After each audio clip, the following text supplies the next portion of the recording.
Assalamualaikum. Ibu, Ajmal pulang. Waalaikumsalam. Ajmal, sudah pulang? Gimana sekolah hari ini, Ajmal?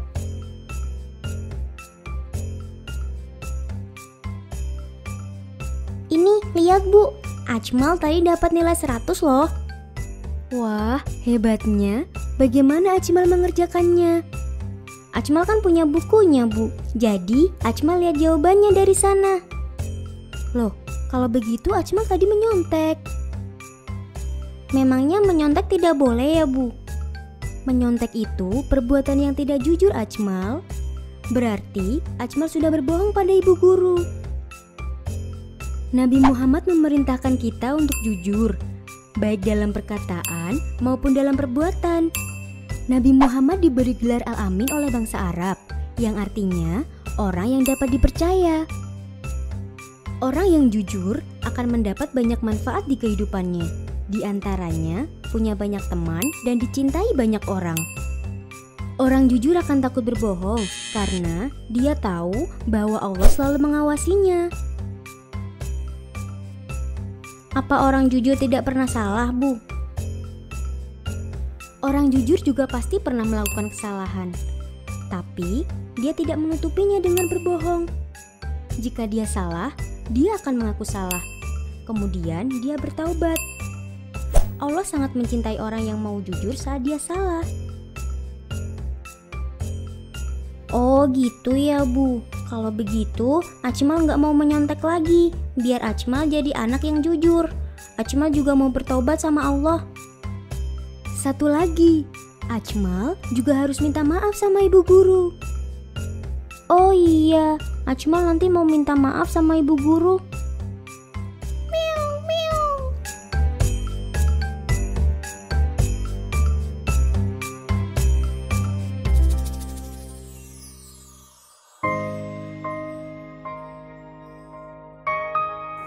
Assalamualaikum warahmatullahi wabarakatuh.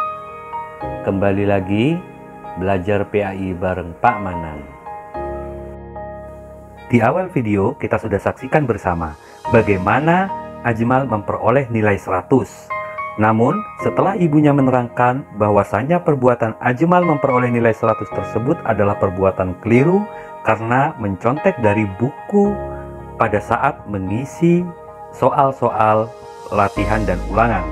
Kemudian Ajmal menyadari bahwa perbuatannya tersebut adalah perbuatan tidak terpuji, yaitu tidak jujur di dalam mengerjakan soal-soal. Anak-anakku sekalian, agar kita menjadi anak yang soleh, tentunya kita harus berlaku jujur. Baik jujur kepada diri sendiri, jujur kepada Allah, maupun jujur kepada orang lain. Dan juga kalau kita ingin menjadi anak yang soleh, kita harus patuh kepada kedua orang tua. Kita hormat kepada beliau. Dan yang ketiga, kita juga harus hormat dan patuh kepada guru-guru kita. Dan selanjutnya, kita juga harus menghargai pendapat orang lain. Itulah kalau kita ingin menjadi anak yang soleh. Hari ini kita akan belajar tentang perilaku-perilaku yang baik ini atau akhlakul karimah ini. Untuk lebih jelasnya, saksikan video berikut ini. Tahukah Anda apa itu sikap jujur? Sikap jujur itu harus ditanamkan pada diri sendiri dan harus mulai diterapkan pada usia dini. Menerapkan sikap jujur pada diri sendiri sangatlah penting. Karena dengan menerapkan kejujuran akan membiasakan kita untuk berkata dan bersikap jujur.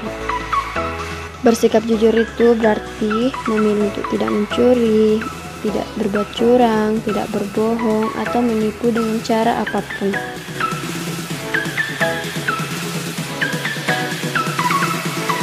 Sikap jujur seharusnya ada pada diri setiap orang, baik itu seorang pemimpin, pengusaha, guru, pegawai, pedagang, ataupun orang biasa. Untuk menjadi orang yang jujur kita harus mengintrospeksi diri, serta menanamkan nilai kejujuran pada diri sendiri dimulai dari sekarang.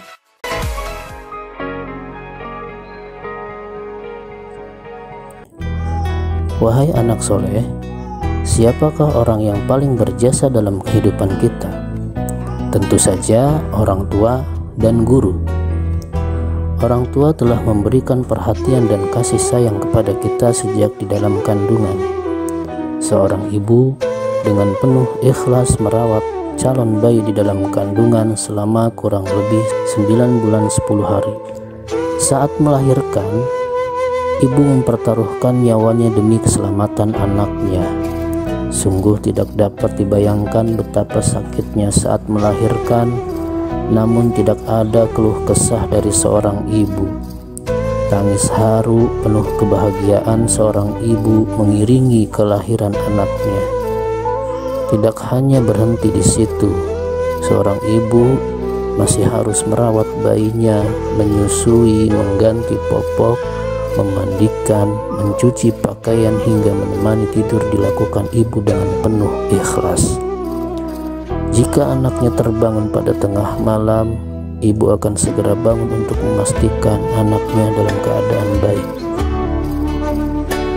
Dalam ajaran Islam, kedua orang tua memiliki kedudukan yang tinggi. Setiap anak diwajibkan untuk berbuat baik kepada kedua orang tua. Birrul walidain. Birrul walidain juga diartikan sebagai berbakti kepada kedua orang tua. Perilaku menghormati dan mematuhi nasihat-nasihatnya termasuk birrul walidain. Seorang anak wajib menghormati dan mematuhi semua nasihat orang tuanya selama keduanya tidak memerintahkan kemaksiatan atau kemusyrikan. Bahkan seorang anak tetap harus menghormati kedua orang tuanya meskipun orang tuanya kafir. Kewajiban menghormati dan mematuhi kedua orang tua termaktub di dalam Al-Quran. Ada banyak ayat yang berbicara tentang hal ini, diantaranya surat An-Nisa ayat 36 yang artinya, dan sembahlah Allah dan janganlah kamu mempersekutukannya dengan sesuatu apapun, dan berbuat baiklah kepada kedua orang tua, karib kerabat, anak-anak yatim, orang-orang miskin, tetangga dekat dan tetangga jauh, teman sejawat, ibnu sabil, dan hamba sahaya yang kamu miliki. Sungguh Allah tidak menyukai orang yang sombong dan membanggakan diri. Surat An-Nisa ayat 36. Wahai anak soleh, tahukah kalian bagaimana cara menghormati dan mematuhi kedua orang tua? Jika orang tua masih hidup, maka dapat dilakukan dengan cara: yang pertama, mendengarkan semua perkataannya dengan penuh rasa hormat dan rendah hati. Kedua, membantu pekerjaan rumah atau pekerjaan lain yang dapat meringankan beban orang tua. Tiga, senantiasa meminta doa restu. Dan jika orang tua sudah meninggal, maka cara menghormati dan mematuhinya adalah sebagai berikut. Yang pertama, menyambung tali silaturahim dengan kerabat dan sahabat orang tua. Kedua, melanjutkan cita-cita orang tua. Tiga, mendoakan ayah dan ibu dengan memintakan ampun kepada Allah Subhanahu wa Ta'ala. Demikianlah pembelajaran kita hari ini. Akhirul kalam. Wallahul muwaffiq ila aqwamit thoriq. Assalamualaikum warahmatullahi wabarakatuh.